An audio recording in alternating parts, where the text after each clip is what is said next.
वक्रतुंड महाकाय सूर्यकोटि समप्रभ निर्विघ्नं कुरु मे देव सर्व कार्येषु सर्वदा। नमस्कार प्रिय भक्तजनों, आप सभी माता बहनों को सकट चौथ, संकष्टी चतुर्थी, तिल चौथ व्रत की बहुत बहुत शुभकामनाएं। आज के इस वीडियो में आप श्रवण करेंगे सकट चौथ व्रत की पवित्र पावनी कथा। सकट चौथ व्रत में भगवान गणपति की पूजा तिल से बने हुए मिष्टान, तिलकुट, तिल के लड्डू, तिल के मोदक आदि से भगवान गणपति की पूजा करनी चाहिए।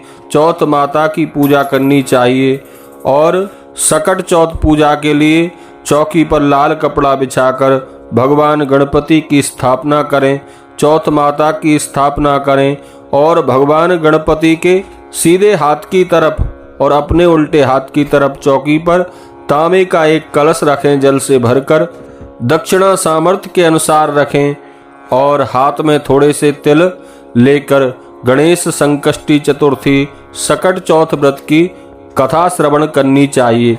कथा श्रवण करने के बाद जो तिल आदि आपने हाथ में लिए हैं उनको अपने पल्लू में रख लें अथवा कलश के साथ में रख दें और रात्रि में चंद्रमा को जब आप अर्घ दें तब उस अर्घ के लोटे में तिल आदि को डाल लें। तो चलिए श्रवण करते हैं सकट चौथ व्रत की कथा। एक बार प्रेम से कहिए, बोली चौथ माता की जय, गणपति गजानन भगवान की जय। एक शहर में देवरानी जेठानी रहती थीं। देवरानी बड़ी गरीब थी और जेठानी बड़ी अमीर थी। देवरानी गणेश जी की भक्त थी। देवरानी का पति जंगल से लकड़ी काटकर बेचता था और अक्सर बीमार रहता था। देवरानी जेठानी के घर का सारा काम करती और बदले में जेठानी उसे बचा हुआ खाना, पुराने कपड़े आदि उसको दे देती थी। इसी से देवरानी का परिवार चल रहा था। माघ महीने में देवरानी ने तिल चौथ का व्रत किया। 5 रुपए का तिलवा गुड़ लाकर तिलकुट्टा बनाया। पूजा करके तिल चौथ की कथा सुनी और तिलकुटा छीके में रख दिया और सोचा कि चांद उगने पर पहले तिलकुटे का प्रसाद ग्रहण करूंगी, बाद में भोजन खाऊंगी।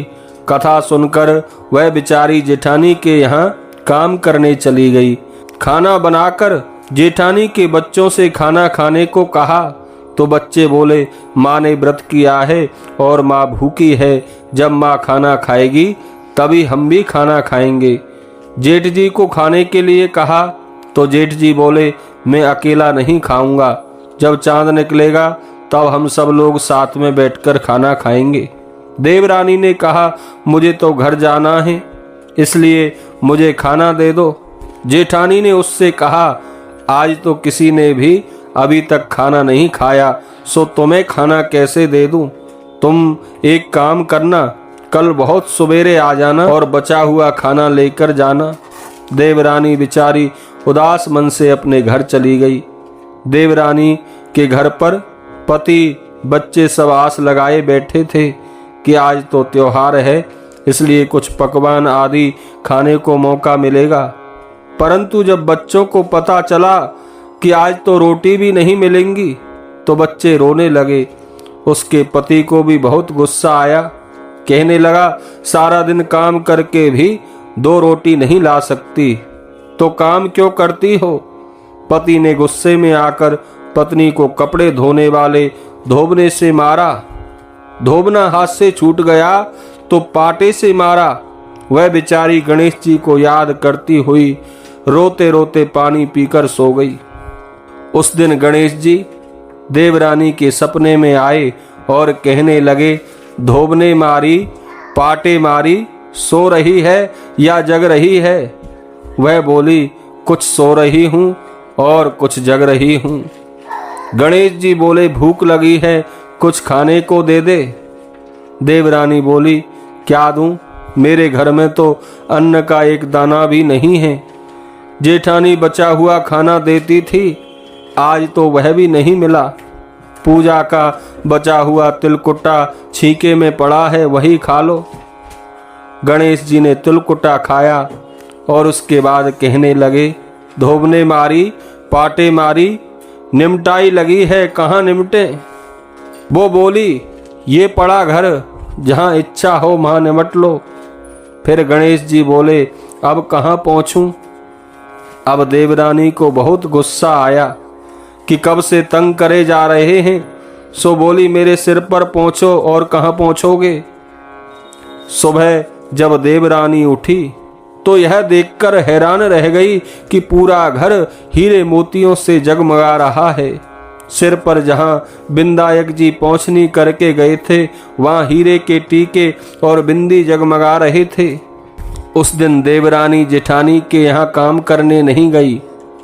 जेठानी कुछ देर तो राह देखती है, फिर अपने बच्चों को देवरानी को बुलाने के लिए भेज दिया।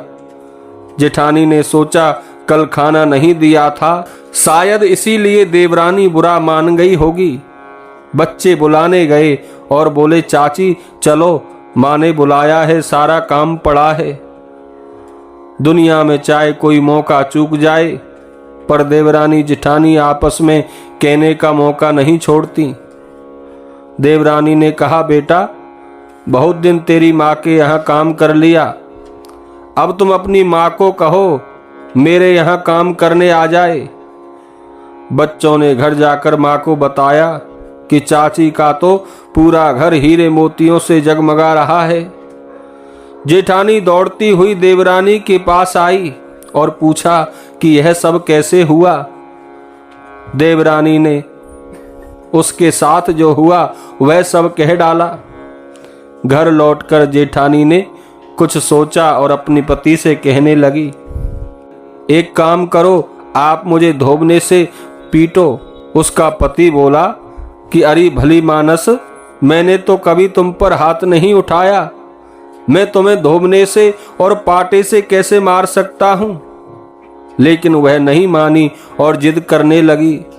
मजबूरन उसके पति को उसे मारना पड़ा। मार खाने के बाद उसने ढेर सारा घी डालकर चूरमा बनाया और छींके में रखकर सो गई। रात को चौथ बिंदायक जी उसके सपने में आए और कहने लगी, भूख लगी है, क्या खाऊं। जेठानी ने कहा, हे गणेश जी महाराज, मेरी देवरानी के यहाँ तो आपने सूखा चुटकी भर तिलकुटा खाया था, मैंने तो झड़ते घी का चूरमा बनाकर आपके लिए छींके में रखा है। फल और मेवा भी रखे हैं, जो चाहे सो खा लो। गणेश जी बोले, अब निपटे कहाँ। जेठानी बोली, उसके यहाँ तो टूटी फूटी झोंपड़ी थी, मेरे यहाँ तो कंचन महल है, जहाँ चाहो वहां निपटो। फिर गणेश जी ने पूछा, अब पहुंचूं कहाँ। जेठानी बोली, मेरे ललाट पर बड़ी सी बिंदी लगाकर पहुंच लो। धन की भूखी जेठानी सुबह बहुत जल्दी उठ गई। सोचा घर हीरे जवाहरात से भर चुका होगा, पर देखा तो पूरे घर में गंदगी फैली हुई थी, तेज बदबू आ रही थी। उसके सिर पर भी बहुत सी गंदगी लगी हुई थी। उसने कहा, हे गणेश जी महाराज, ये आपने क्या किया, मुझसे रूठे और देवरानी पर टूटे। जेठानी ने घर की सफाई करने की बहुत कोशिश की, परंतु गंदगी ज्यादा फैलती गई। जेठानी के पति को मालूम चला तो वह भी बहुत गुस्सा हुआ और बोला, तेरे पास इतना सब कुछ था, फिर भी तेरा मन नहीं भरा। परेशान होकर चौथ के बिंदायक जी गणेश जी से मदद की विनती करने लगी। बोली, मुझसे बहुत बड़ी भूल हुई है, हे गणेश जी मुझे क्षमा करो।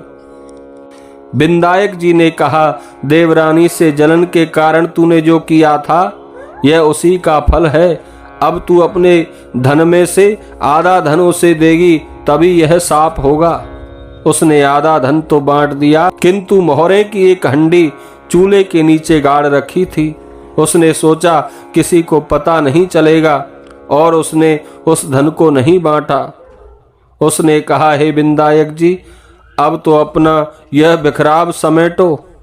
वह बोले, पहले चूल्हे के नीचे गड़ी हुई मोहरों की हंडी निकाल, तभी यह सब सिमटेगा। इस प्रकार बिंदायक जी ने सुई जैसी छोटी चीज का भी बंटवारा करवा कर अपनी माया समेटी। हे गणेश जी महाराज, जैसी आपने देवरानी पर कृपा करी वैसी ही सब पर करना, और कभी किसी से कोई जलन ना करे, कोई ईर्षा ना करे, सबके हृदय में पवित्र भाव भरना। बोलिए गणपति गजानन भगवान की जय। चौथ माता की जय।